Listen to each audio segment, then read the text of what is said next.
Olá, boa noite, seja muito bem-vindo. Eu sou Joyce Hasselman e junto com a equipe de Veja trago para você as principais notícias do dia para você passar a sua noite muito bem informado. É o Giro Veja. A gente segue direto para Brasília. Larissa Borges está por lá em um dia de muita movimentação envolvendo a Operação Lava Jato. Empreiteiras querendo aí que a Controladoria Geral da União dê uma forcinha para que elas não sejam declaradas inidôneas e uma operação envolvendo a OAS, que na verdade é uma operação mãos sujas contra o juiz Sérgio Moro. Conta tudo, Larissa. Boa noite. Boa noite, Joyce. Pois é, depois de mais de 2 meses vendo seus principais executivos presos, as empreiteiras citadas na Lava Jato perceberam que precisam garantir a sobrevivência delas próprias e decidiram procurar a Controladoria Geral da União para começar a negociar possíveis acordos de leniência. Esses acordos funcionam como uma espécie de delação premiada e obrigam as empresas a fornecer todos os detalhes do esquema que lesou os cofres da Petrobras. Em troca, elas garantem poder disputar futuros contratos com o governo e não correm o risco de serem banidas da administração pública. Para que o acordo de leniência seja válido, as empresas vão ter que devolver todo o prejuízo causado, repor parcelas de superfaturamento em contratos e revelar o nome de quem recebeu e de quem pagou propina. Apesar de elas também poderem negociar acordos com o Ministério Público e com o CAD, que julga a formação de cartéis, as negociações com a CGU são fundamentais para que as companhias não sejam consideradas inidôneas. Lembrando que o caminho natural para as empresas impedidas de contratar com o governo acaba sendo a falência, Joyce. Mas tem a empreiteira que está mais preocupada mesmo em tirar o Sérgio Moro do meio do caminho, né, Larissa? Pois é, isso não é de hoje. Diante dessas projeções de que o juiz Sérgio Moro vai ser mesmo implacável com os executivos presos na Lava Jato, hoje a cúpula da OAS decidiu montar uma verdadeira ofensiva contra o juiz e apresentou o pedido para que ele seja retirado do caso.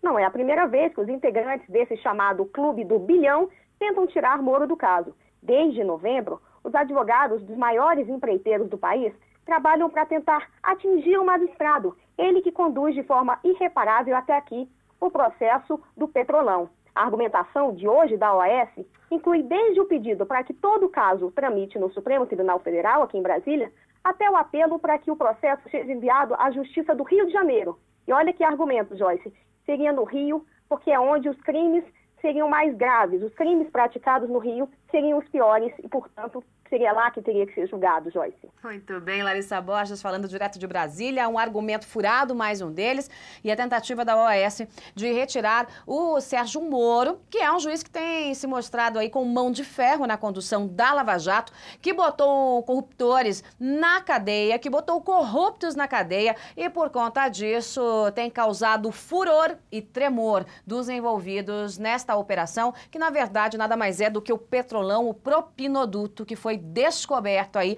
a partir das investigações da Polícia Federal do Paraná, muito bem comandadas por Sérgio Moro. A gente segue agora direto para a Suíça, vamos a Davos. Ana Clara Costa tem informações para mim sobre o Fórum Mundial e o brasileiro, o ministro da Fazenda, Joaquim Levy, manda de lá a má notícia. Ana Clara, boa noite. Oi, Joyce. Hoje, o ministro da Fazenda, Joaquim Levy, fez sua primeira aparição em Davos. Ele foi um dos convidados para o almoço promovido pelo Banco Itaú para debater a economia da América Latina e, claro, a brasileira.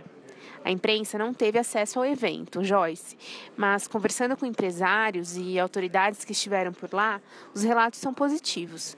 O ministro não escondeu o jogo, falou que a economia vai crescer algo próximo de zero, que os impostos tiveram de aumentar para ajudar no equilíbrio fiscal e disse que 2015 será um ano de ajustes.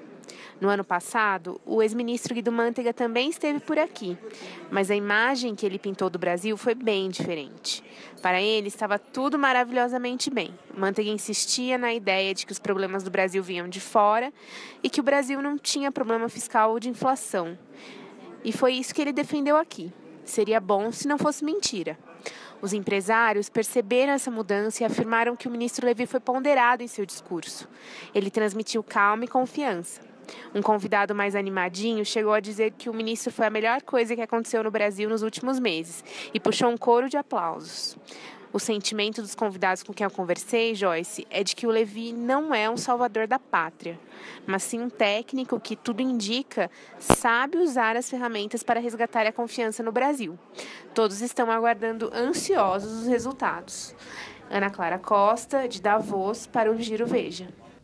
Muito bem, Ana Clara que está acompanhando bem de perto aí em Davos o fórum e, claro, o ministro Joaquim Levy, na verdade, está se saindo como o ministro super sincero do governo Dilma. É ele que tem entregue as más notícias envolvendo a economia, mas ele não está escondendo o jogo não. Como bem disse a Ana Clara, muito diferente do discurso aí do seu antecessor, o Guido Mantega. E ainda na área das más notícias, a informação do dia envolvendo a energia elétrica, a crise no setor, é de que pela primeira vez o Brasil vai ter que buscar energia elétrica fora, aqui na Argentina. Na vizinha Argentina, a crise envolvendo o setor elétrico está cada vez maior e cada vez pior. Quem tem a culpa? Bom, de acordo com o ministro Eduardo Braga, a culpa é de Deus, e já que Deus é brasileiro, a gente vai aguardar para que chova aqui no Brasil. Mas como a culpa mesmo é da presidente Dilma, que foi ministra-chefe da Casa Civil, que foi ministra das Minas e Energia, e que por conta disso aí, durante 12 anos, esteve com as mãos em torno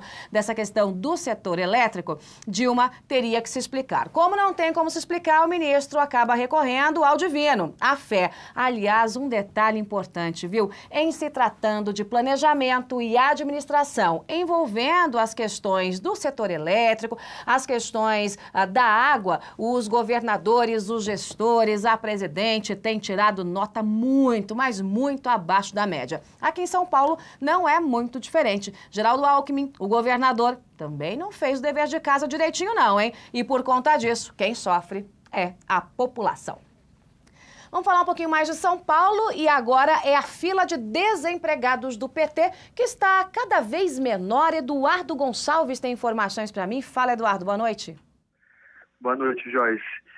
Depois de convidar o senador Eduardo Suplicy para a Secretaria de Direitos Humanos da cidade de São Paulo, o prefeito Fernando Haddad agora resolveu dar emprego para outro petista que perdeu as eleições em outubro. Desta vez, Haddad chamou o ex-ministro Alexandre Padilha para ocupar uma secretaria municipal. Padilha disputou o governo de São Paulo e perdeu para Geraldo Alckmin. Mas agora ele será nomeado secretário de Relações Governamentais de Haddad. Essa secretaria, Joyce, é aquela que cuida da relação dos interesses do prefeito com os vereadores na Câmara Municipal. E o resumo é: desde que o ano começou, Haddad continua trocando boa parte do seu secretariado, seguindo à risca a cartilha bem conhecida do PT, isto é, loteando os cargos com aliados, como o PMDB e o PSD do Kassab, de olho na sua campanha à reeleição no ano que vem. Muito bem, o Eduardo Gonçalves falando aqui de São Paulo. Este Fernando Haddad é uma mãe para os companheiros. A fila de desempregados do Partido dos Trabalhadores está cada vez menor. Uma vaguinha para o Suplicy aqui, uma vaguinha para a Padilha ali e tudo vai se resolvendo lá pelas bandas do Partido dos Trabalhadores.